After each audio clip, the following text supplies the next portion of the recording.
Letter 70 by Charles Lamb. Charles Lamb to Thomas Manning P.M. Nov. 3, 1800. Equid meditator Archimedes, what is Euclid doing? What has happened to learned Trismegist? Doth he take it in ill part that his humble friend did not comply with his courteous invitation? Let it suffice, I could not come. Are impossibilities nothing, be they abstractions of the intellects or not, rather, most sharp and mortifying realities? Nuts in the will's mouth too hard for her to crack. Brick and stone walls in her way, which she can by no means eat through. Sore lets impedimenta viarum, no thoroughfares. Recimi nimium alt pendants. Is the phrase classic? I allude to the grapes in Aesop, which cost the fox a strain and gained the world an aphorism. Observe the superscription of this letter. In adapting the size of the letters, which constitute your name and Mr. Crisp's name respectively, I had an eye to your different stations in life. T's really curious and must be soothing to an aristocrat. I wonder it has never been hit on before my time. I have made an acquisition latterly of a pleasant hand, one Rickman, to whom I was introduced by George Dyer, not the most flattering auspices under which one man can be introduced to another. George brings all sorts of people together, setting up a sort of agrarian law or common property in matter of society. But for once he has done me a great pleasure, while he was only pursuing a principle, as e'ens fatui may light you home. This Rickman lives in our buildings, immediately opposite our house, the finest fellow to drop in a night's, about 9 or 10 o'clock, cold bread and cheese time, just in the wishing time of the night, when you wish for somebody to come in without a distinct idea of a probable anybody. Just in the nick, neither too early to be tedious, nor too late to sit a reasonable time. He is a most pleasant hand, a fine rattling fellow, has gone through life laughing at solemn apes, himself hugely literate, oppressively full of information in all stuff of conversation, from matter of fact to Xenophon and Plato, can talk Greek with Porson, politics with Thelwall, conjecture with George Dyer, nonsense with me, and anything with anybody.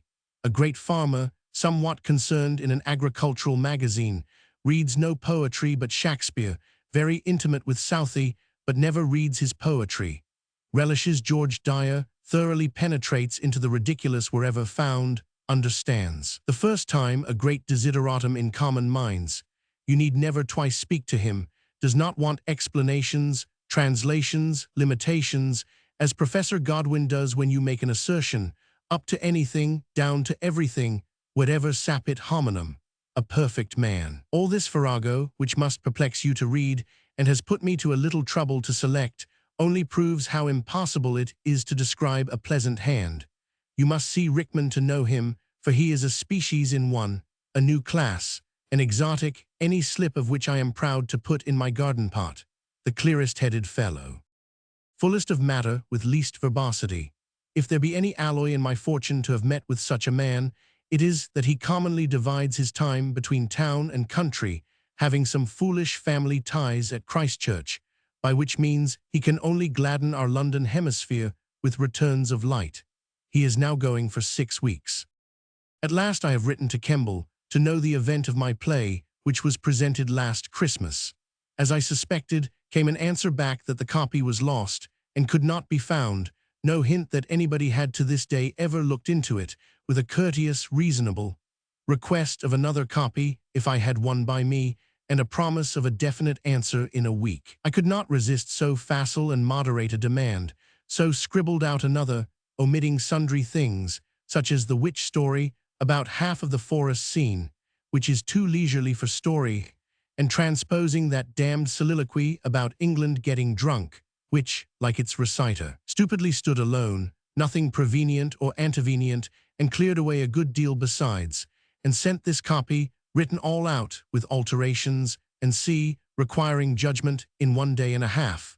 I sent it last night, and am in weekly expectation of the tolling bell and death warrant. This is all my Lunnon news.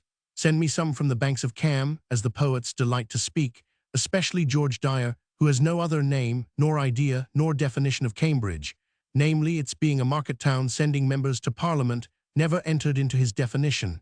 It was and is simply the banks of the Cam or the fair Cam, as Oxford is the banks of the Isis or the fair Isis. Yours in all humility, most illustrious Trismegist. Read on, there's more at the bottom. You ask me about The Farmer's Boy. Don't you think the fellow who wrote it, who is a shoemaker, has a poor mind? Don't you find he is always silly about poor Giles and those abject kind of phrases which mark a man that looks up to wealth? None of Burns's poet dignity. What do you think? I have just opened him, but he makes me sick. Dyer knows the shoemaker, a damned stupid hound in company, but George promises to introduce him indiscriminately to all friends and all combinations. Mr. Crisp was Manning's landlord, a barber in St. Mary's Passage, Cambridge. In one letter, at least, Lamb spells his name Cripps, a joke he was fond of. Rickman was John Rickman, 1771–1840, already a friend of Southey's, whom he had met at Burton, near Christchurch in Hampshire, where Rickman's father lived. A graduate of Lincoln College, Oxford, he was at this time secretary to Charles Abbott, afterwards Lord Colchester. He had conducted the Commercial, Agricultural, and Manufacturers magazine, and he was practically the originator of the census in England. We shall meet with him often in the correspondence. Kemble was John Philip Kemble, then manager of Drury Lane. The play was John Woodville.